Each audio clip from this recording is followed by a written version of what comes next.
یہ جو ماہ مبارک رمضان ہے اس کے اندر مشکلات ہیں، روزہ ہے، فلاں فلاں ساری چیزیں، ان سب کے پیچھے جو چیز سکھائی جا رہی ہے وہ صرف ایک بنیادی چیز ہے۔ باقی سب چیزیں بھی شامل ہیں، انسانوں کی ہمدردی شامل ہے، آپ بھوکا رہیں گے، پیاسے رہیں گے، دوسروں کے بارے میں سوچیں گے، آپ جو ہے وہ مثلا آپ زکوٰۃ فطرہ نکالیں گے، غریبوں کو پیسہ بھی دیں گے، عبادات بھی کریں گے، آپ کی آخرت بھی بنے گی، یہ ساری باتیں۔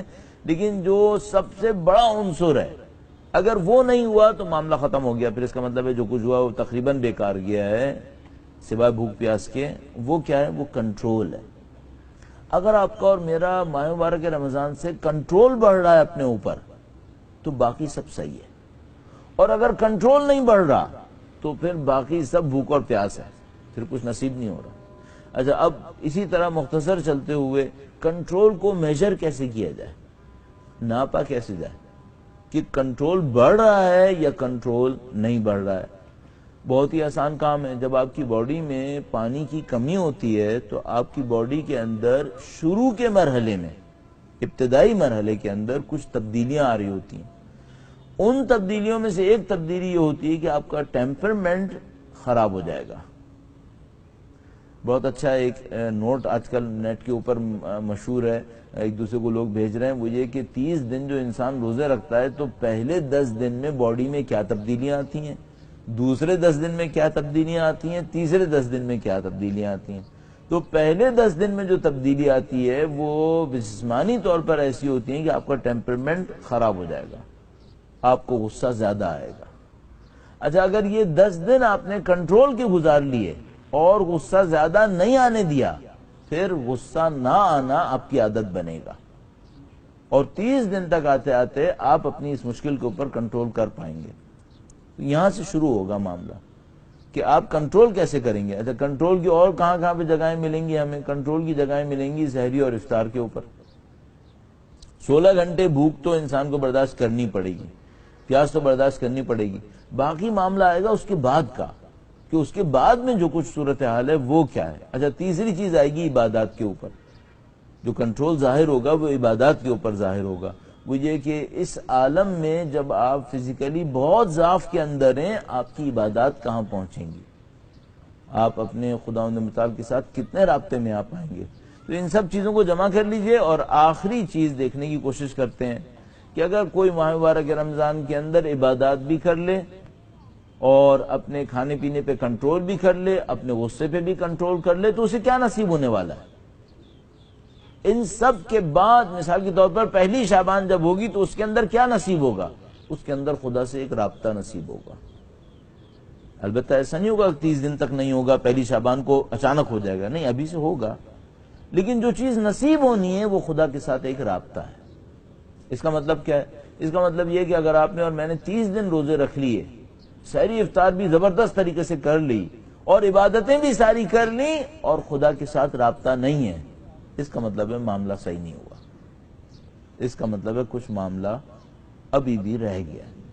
تو مثال کے طور پر اگر میں تہجد کی نمازیں بھی پڑھ لوں، قرآن کریم 30 دن میں 30 سپارے میں نے پڑھ لیے اور ساری تہجد کی نمازیں بھی ہو گئیں اور میرے سحری اور روزے بھی سب صحیح ہو گئے، اور اس کے بعد بھی مجھے خدا کے ساتھ مناجات میں مزہ نہیں آ رہا، پھر کیا کہوں؟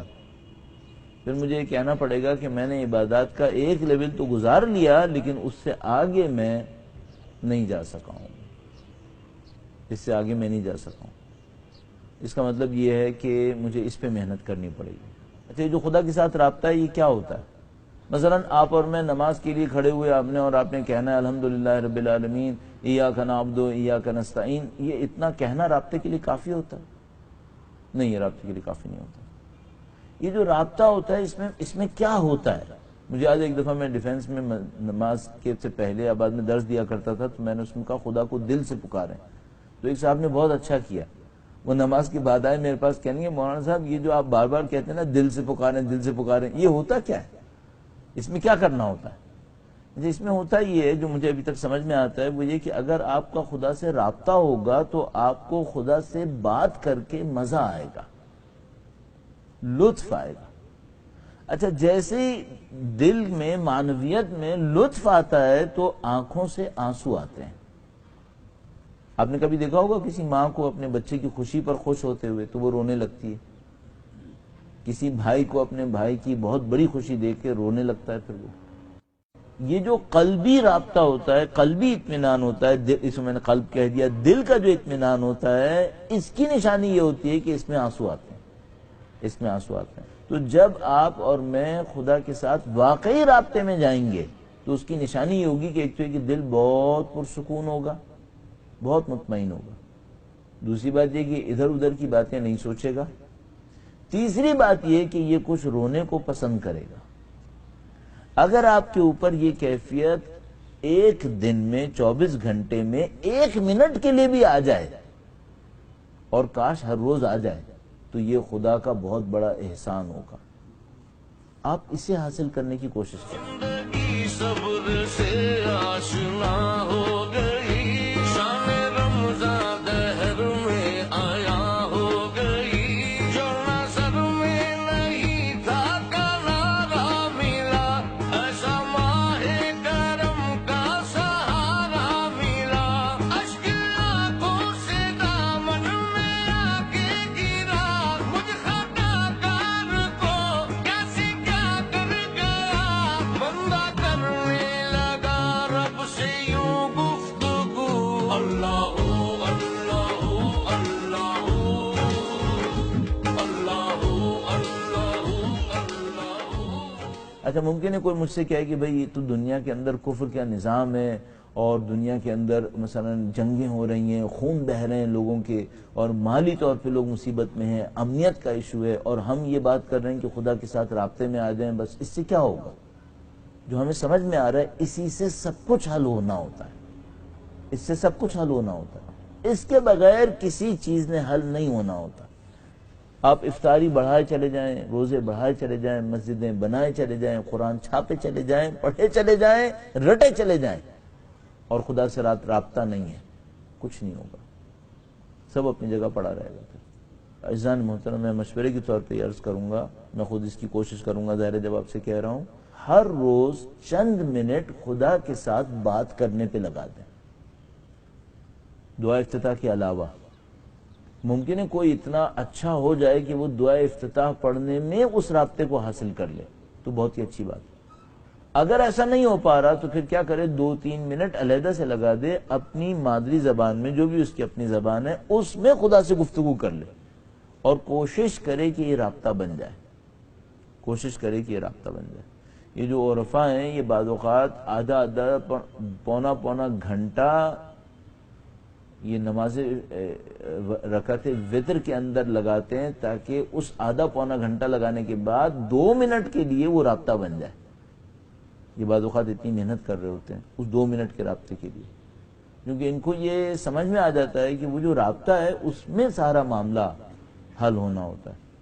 اور اس کی جو یہ لوگ نشانیاں بتاتے ہیں وہ یہ کہ اس 2 منٹ کے اندر انسان ٹائم لیس ہو جاتا ہے، اس 2 منٹ میں ٹائم کا پتہ نہیں چلتا۔ تو اگر آپ اور میں کوئی ایسی عبادت کر رہے ہیں نا جس کا مسلسل ہمیں دماغ کے پیچھے کھٹکا لگا ہوا ہے کہ ٹائم کتنا گزر گیا، تو سمجھ جائے گا کہ ابھی آپ اس اسٹیج تک نہیں پہنچے، ابھی وہ اسٹیج نہیں آیا۔ کاش ہم لوگوں کو زندگی میں جلدی یہ نصیب ہو جائے۔ اور یہ ماہ مبارک رمضان بہت اچھا ٹائم ہے، یہ بہت اچھا ٹائم ہے، اس کی راتیں اس کام کے لیے بہت اچھی راتیں، تو دن میں یا رات میں آپ اس کے اوپر اصرار کر لیجئے۔ اچھا جیسے یہ ہوتا ہے اس کے بعد کیا ہونا شروع ہوگا، پھر خود بخود آپ کی زندگی کو خدا ہدایت کرے گا، اور وہ لے لے گا جو آپ کو اور مجھے کر لینا چاہیے۔